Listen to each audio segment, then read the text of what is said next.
I en acabar l'última pregunta que volia fer-li és en relació a uns fets que tingueren lloc el passat 21 de juny, d'enguany també, en plenes festes de Massanassa, i és que llegint un fragment, perquè clar, no tenim accés a tot el parte d'informació de la policia local,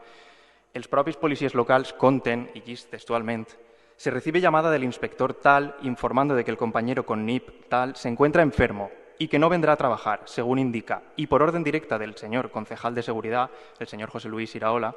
no se cubrirá la baja por agente operativo y entre las 10 y las 12 horas y posteriormente entre las 5 y las 6 horas quedará solo un agente de servicio en dependencias policiales informando que no se atenderá servicio alguno.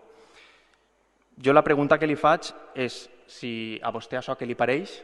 si és habitual o si té previsió de que se va a tornar a passar. I és que, a més, me crida molt l'atenció que passi això en plenes festes de Massanassa. Com vostè sap, el passat 23,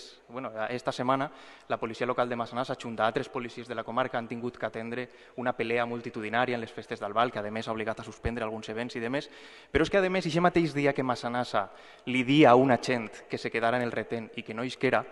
en pobles veïns com en Benetússer i Alfafar, que són de dos colors polítics distints, feien lo siguient.